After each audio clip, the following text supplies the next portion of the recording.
iHeartRadio Broadway, driven by Mercedes-Benz. I'm elated, and I'm proud of everybody else in the show, and I'm proud of everyone in the community. It's a sweet time of year. Well, I'm no longer asking the question, is it real? I was asking that for, I don't know, hours and hours and hours. But yes, but I don't think it's completely sunk in. I'm still just, I got here today and they pinned me and there was a statue and I just welled up again, still crying.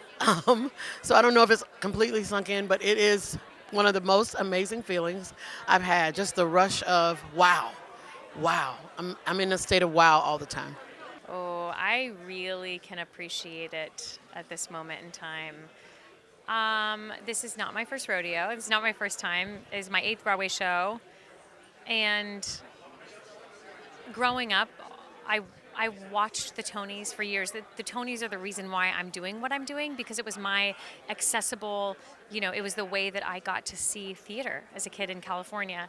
And so the fact that I have a 3-year-old daughter who I know I would love to tell this story to. She's loving this story. There's Annalie Ashford, everyone. Annalie Ashford.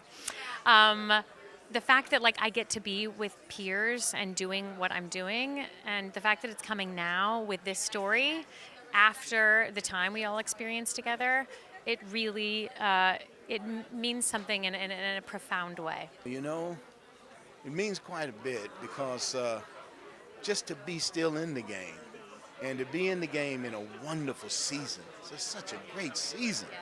I feel very fortunate, blessed, and I'm grateful. Oh, it's totally overwhelming. We walked in today and I got my pin and I teared up right away. It's just such a blessing and an honor to be a part of this beautiful show and Stephen Sondheim's beautiful creation. And then just this honor just feels totally overwhelming. It makes me feel like I've come a far way and hit a checkpoint for sure. I really feel like I've come into myself for who I am right now. And what that is like a messy, wide-eyed, optimistic, not perfect teenage boy. And I'm so glad that I can put that on stage and be received by so many people. Yay! It feels ridiculous. It feels crazy. I cannot believe I get to be included in this, the fanciest of fancy group of people, people I've been looking up to for 1,000 years, are now right next to me. It's nuts. Ooh. You're the first to get me today. It means so much, and it's not something I take lightly. It's a part of my purpose in this world, and it is something I carry with such pride. Oh my God, it means the world, especially since, I was a part of the original cast and we closed at the beginning of September. And to be recognized for a performance that has long passed since then is really so special. I'm so grateful. And just the show in general getting recognized is such a true test to Lear and Stephen Sondheim and James Lapine and just the storytelling that we did. It's really, really special. I'm so grateful. Well, it's beautiful to see it being recognized. I mean, it's obviously hitting in a beautiful way compared to '98, and I think that that's due to Michael's kind of reinvention of this piece, and I just feel privileged to be able to tell the story every night, and I'm so grateful that we were able to transfer and that Ben and I can do it together. It just feels like such a partnership. Obviously, the recognition, the validation, you're doing good, kid, keep going. That's wonderful in itself. But I think in terms of authentic casting and recognition for the community of performers with disabilities out there, to have this recognition for a character that was written disabled, cast with an actress who's disabled, and to have this acknowledgement is so important and so special. And I just hope that this is the beginning of more and not, a one-off. So my agent, Kevin, kept calling me and telling me I needed to get in front of my computer and watch. And I was just like, I don't want to be in my head about it. So I decided to go for a run. So I went to my gym, and I'm running around the track, and then my phone just starts going off. It's this 254 number because I'm from Waco, Texas. and I don't have the number saved, so I ended up like stepping off the treadmill, the track, and answering my phone, and it's a teenager from this after-school program that I founded many years ago. He's like skipped homeroom and is like in a hallway or a bathroom somewhere, watch on his phone, and he's the person that told me that I had just got nominated as Best Director. And it like hit me, like it really hit me that like, you know, this is so much more meaningful than I can ever understand. I come from like a community organizing background, and so like, you know, the thing that gets me up is the cultural shift of telling stories. And that was one of those moments where I just felt like God was blessing me with a mirror for just a second, and yeah. It feels amazing that, you know, that my peers saw it, you know what I mean, and they enjoyed it and they touched it, you know what I mean, it touched them. The same thing with like Community, the way Community rallied around that show, I've never seen that happen for commercial theater before, you know, and to think that not only they are victorious, but we're victorious, and really, you know, the fact that we told something super special and we did something super special that had never happened on Broadway before, and to get to the end of the year and still be recognized for it, even though we only had like literally this many performances, is so special. And it shows, you know, how the system that we work within on Broadway, you know, has to shift in order to lift up new works that don't have celebrities and that don't have IP based on them, you know what I mean, and that don't come with any kind of recognizable award when they get there, you know what I mean? It's important to lift up new work, and I think that this is a prime example of, no, it was worthy, we just didn't have the infrastructure to keep it up, you know? A director's work is sometimes elusive, and what I like to say is that I am representing everyone in that building, the crew, the stage managers, the company managers, the entire company, the orchestra, everyone. You know, I am just honored to represent that beautiful body of people who come together every night to make magic happen. I've never been nominated for anything in theater before, so this means the world to me. It's just a dream that, you know, you have when you're young, when you start, and here I am, and after, you know, 30 plays that I've done, and this is just a beautiful, it's gravy. I mean, it's absolutely thrilling. I kind of put this dream away, to tell you the truth. At a certain point, I was like, you know what, that's probably never going to happen, so just you know. And life has a funny way, right, where you're suddenly wind up in this role, in this show, among these incredible cast members, and you just think, wow, how did I wind up here holding this microphone talking to you about a Tony nomination? It's incredible. All of these, I mean, it's, you know, it's taken a while. I've had a lot of hard years and ups and downs and no's and a lot of waitressing and temping and nannying, and it just feels, I feel seen. I feel, that's what's so beautiful about this, is it's just the honor of this pin, exactly, of feeling seen by my colleagues and by the Broadway League, and it's incredible. It's incredible. Well, it feels great. It's just, you know, years of painstaking dedication to the story, and years of work, particularly from David and Janine. And then I hopped on in the middle of that, and then Danny Mefford hopped on in the middle of that, and our beautiful team of designers, and then finally the actors. It's really, it's a group of people who all had the same priorities. I mean, I know that's a really boring answer, but we all had the same aesthetic and sensibility and priorities around the story. So it's been a really rewarding process.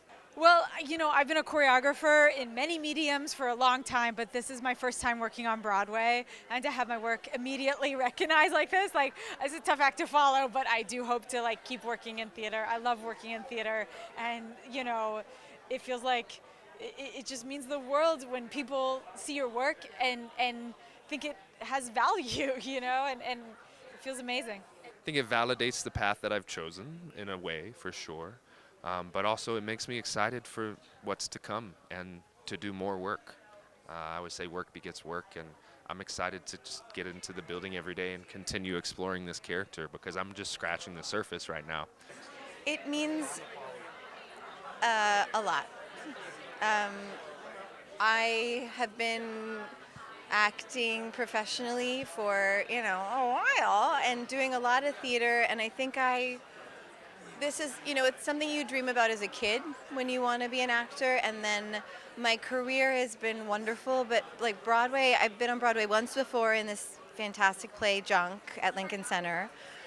But the way it just shaped up and the work I was curious about and interested in and the work that seemed to want me was off Broadway, and I thought that was going to be my world. Some of my favorite actors in the world never really have Broadway careers, or they do, but this is certainly not what happens. So I will say it's in one of those things you put the dream in a little pocket somewhere and it doesn't go away. It stays there, but you're not actively, in that on that quest. And so when this happened, it was like something really blooming in the best possible way. It's a weird show, and I've never chased an audience or after anything other than my own satisfaction. I thought whenever I write a show, I think this is something that I would like. Would anybody else like this? And so to have a bunch of people online saying that they like it as much as we hoped they would, there's nothing better. I feel like, we have allies out there that have the same weird sense of humor that we have. I'm just proud to represent the show and to represent such a special piece of writing. I think David Lindsay-Abaire and Janine Tesori have created such an amazing piece of theater, so I'm very proud to be in it and proud to represent them. Well, David and I, we've shared so many stories that it's sort of like the humiliation circle. So to be able to hear some of the stories from people who feel like, oh, I get that, and they get so much from something, and it's because it's live. You can't watch it on a screen. You actually have to show up. And the actors, it's like there's something about, Billie Jean King said it, it's theater and sports, baby. That's her quote. And I love that quote because you don't know what's going to happen even when you think you do. Right. So I love the fans who have embraced us. I embrace them right back. I love what we do. I love the people that make it. Because yes, we're here, we're getting all the accolades, but for a costume designer, I'm representing like costume shops, tailors, hat makers, belt makers, button makers, jewelry. There's a lot of people that work in the costume industry that don't get the daily recognition, that without them, we wouldn't be here. The cast was everything. And our cast off Broadway was dope too, but I feel like what we got when we did the Broadway transfer with working with Luna and Kevin Wu and all these actual K-pop stars is a kind of authenticity and just realness that is just astonishing. True triple threats in every sense. I think it means so much more than I can even describe. I do feel like this is such a great moment to share with our K-pop family. Everybody on the show worked so tirelessly on the show, and it was a short lived Broadway show, but it was also such an impactful show that so many fans and our K-pop family are still just like so in love with the show. And so to be able to share these 3 nominations for our show K-pop, it just means a lot, and it also means to me like a celebration and also an encouragement. A score is nothing without actors to interpret it and put it into the world. And I know as a composer, my work really begins in the room when the actor takes it on, because you work in a vacuum, you create rhythms, things that are in your head, and then they inform it in this beautiful way. So we absolutely share this with them, and we love them dearly. He kind of showed me how you're able to collaborate with the cast and like go to their personalities as well as their vocal abilities and what they warm up to, and he's right there, and it's such a personal experience, and it's like the whole community, it's about personal authenticity and heart. And so this cast has been with us for years, really, through the pandemic and everything, out of love for the story and just the family that was built with his music. Everything had to feel natural. Everything had to feel period. I was blending a lot with lighting. Obviously, at times it was a very dark show, so we were doing as little as possible just to create just the basic sort of information about where we were, sort of like how. But also, Dane set though it was all black and almost invisible unless you shone light directly on it, had a huge amount of style. There were all these sort of beautiful details and woodwork and things. So everything I was doing with the sort of painted, projected imagery pulled from that style, so it all just felt really cohesive and of a piece. Sure. Well, this is Camelot like you've never seen before, right? It's the same beautiful songs, but a whole new script, whole new book, a book for today's audiences. And I think that that's the sort of principle I took into designing the clothes. I wanted it to have the splendor and the luxury that we associate with Camelot, with this like mythical place where the weather is perfect, but the people need to be really sexy. And I think that's what I want. I just wanted it to be super sexy and unexpected, not something that you've seen. I don't think that we've seen a Camelot that has Guinevere dashing in leather pants. So I think that sort of was the jumping in point. Well, it's an amazing troupe of actors, and as I said, there's so much skill and there's so much heart and humor, and we all cared deeply about finding the sugar and salt and the sweet and the sour in any given moment of the story. Everybody really was on the same page, and it's just a great group of humans. And I know that sounds really trite and tropey, and maybe you've heard that all day long, but it is actually the truth. It's just a really amazing group of artists who linked arms and jumped into the deep end together. It's beautiful. I mean, they're some of the best actors I've ever worked with in my life, and everybody's so alive and present. So, and first of all, we have the greatest gift of this show, of this script, of this score. David Lindsay-Abaire and Janine Tesori have written gold, and so we just have to show up and honor the work that's already been painstakingly created for us, and everybody really does. And I think back to if my teenage self knew I'd be sharing a stage with Victoria Clark, like what? Like it's incredible. And I thought that during the Atlantic off-Broadway run, there were times I would sit and think, wow, I'm just on a stage with Vicki Clark. What? That it's a beautiful gift, and I think audiences are clinging to it because it did come post-pandemic.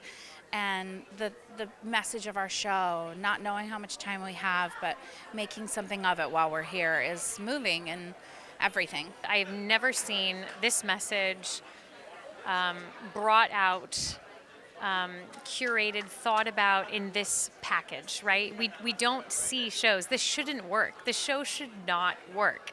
And yet it does, and it's delivered in a confetti, colorful, filled pyro, cannon of comedy, and yet by the end you are actually deeply thinking about something. And so I think that is why it really catches people off guard and why people are so pleasantly shocked and really, really surprised that the show is so special.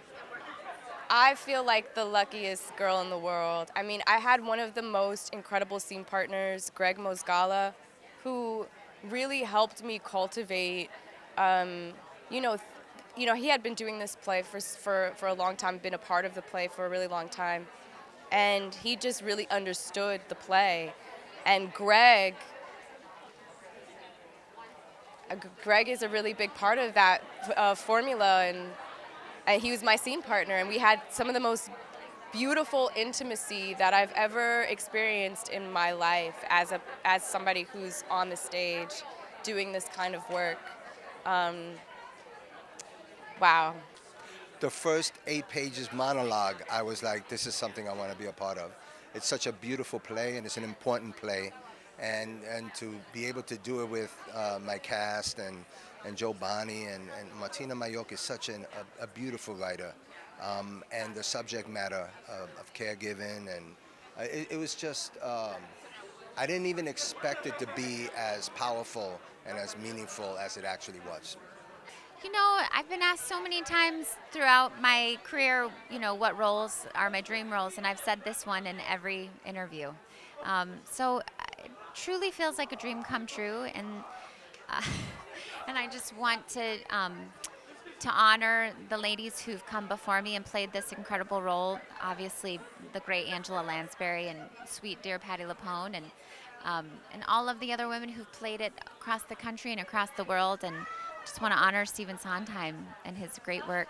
Very fortunate to be in these people's presence. Yeah, Casey, what I've learned is when you're in a Casey Nicholaus show, he makes you dance, and he doesn't lower the bar. You know, you say, Casey, obviously, like, I'm not doing these steps that you want me to do. I can't really do this the way that you want me to do, but he won't change it. You need to rise to the occasion. That is what I've learned about Casey Nicholaus, which is great. He pushes you out of your comfort zone, and you've got to learn how to do it. And to have someone like Jay across from you that you fall in love with 8 times a week, I mean, it's fantastic. What's not to love? And he literally saves my butt every night of the week. It definitely was a project that I entered with, like I do everything, with intention, with purpose and love. And I'm glad that the intention and the purpose are falling into such grounded love, being received by audiences and everyone alike, queer, cis, everyone in between. And it is just so beautiful. In the times we live in, it has something very special to say about people's rights, who they are underneath, and how they discover those things about themselves. So that also wrapped up in the ribbon of a Broadway musical is why we wanted to do the show in the first place. So musicals, big musicals, take years to develop, and we had a little hiccup in the middle, so it took 2 extra years to develop. And suddenly finding ourselves here with all these sweet accolades, so it's the icing on the cake. But then at the end of the day, we get to go and be on the stage of the Schubert with each other. And I know this sounds like a cliche and everybody says it, but it's the sweetest group of people and we all love each other, so that's the real gift. It's rare in these days, you know, in the modern theater setting, and especially with a new musical, not a revival of an old show, to have a pit size like that we have at the theater to work with an actual big group of musicians like it was an old school show. I mean, it's the only way to really authentically conjure the sound of that era. And, you know, we get away with a lot these days. We have to cut pit sizes down, budgets are shrinking, and we do a lot of tricks. But to really get that impact, that old school sound, that big horn section, the sweeping strings, the brass, the reeds, you really just need musicians, and it's rare. It's a rare luxury for us as orchestrators these days to get a chance to do that, especially on an incredible, you know, Shaman and Whitman score. And, you know, they're the greatest, so. And what I love is I love seeing so many different age groups and types of people in the audience, and that to me is the best part. And you know, I'll get an email from someone who says, oh my God, my whole family, we loved it so much. My mom and her husband were there. I was there with my wife, my son was there, and everyone had a good time. And that to me is like what you want. You want everyone to like enjoy it. You know, it was such an incredible learning process, I think, for both of us. Totally. You know, Mark Shaman and Scott Whitman are the ultimate professionals. They're geniuses. And so every day I came to work, I found myself learning something new. It felt like I was in school all over again. But, you know, they write standards. And as, you know, 2 guys who love jazz and love the mid-century musical, that's our, you know, greatest dream come true. Casting is always the hardest part. And I had Craig Burns from Telsey & Company casting with me, and he's amazing. And again, like a position that there is no Tony Award for Best Casting Director, so I just want to say thank you, Craig. Yeah, it's, you know, I think my job is to just create a space in which people feel comfortable enough to get it wrong. And, you know, they love each other, they support and watch each other on stage every night in our show, and my favorite thing is to watch them support and watch each other, I think. And it's just, they surprise me every day. Their ideas are thrilling. They're bold.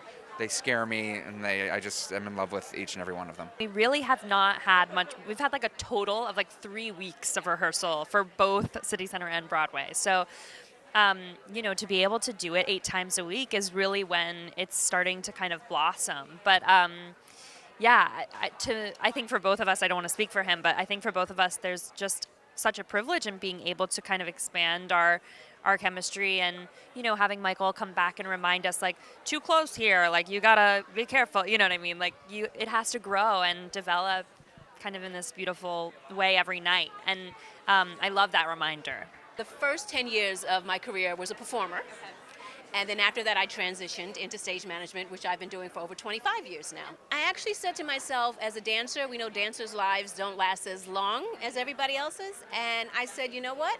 I don't want to leave the business.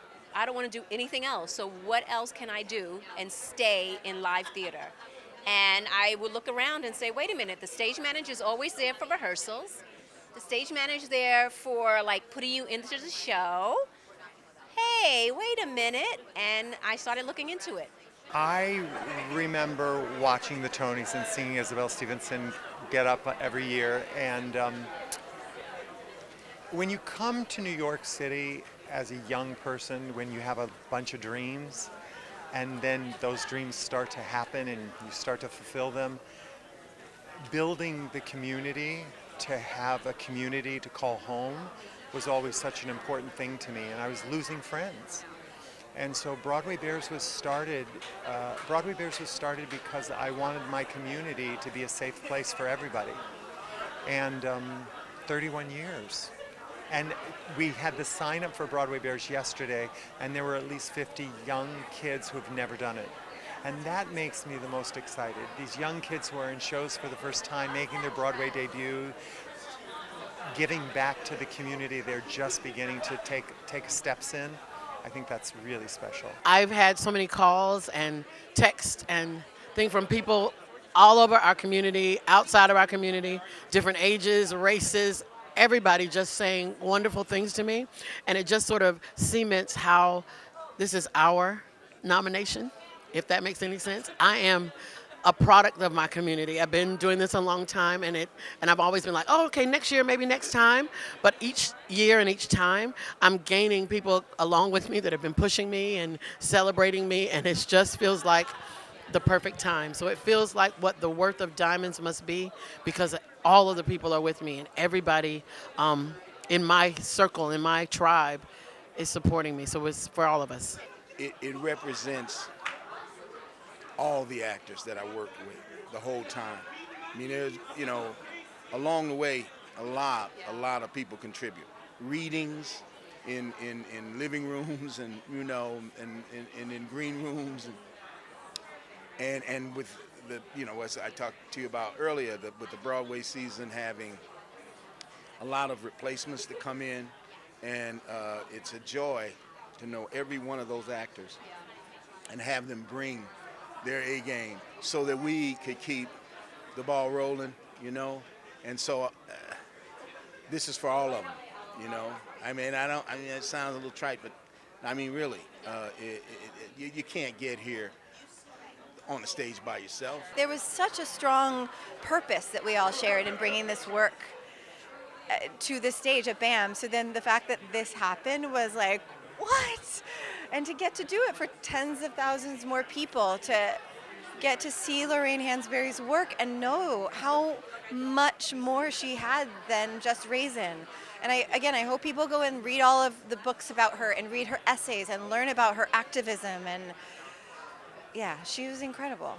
Both the shows I worked on this year have a diverse audience, but there is like a youthful vibe, and I think youthful is not like age is nothing but a number, but you know what I mean? Like, people who come to the shows is like they're ready to feel the joy and the love and to get involved, and yeah.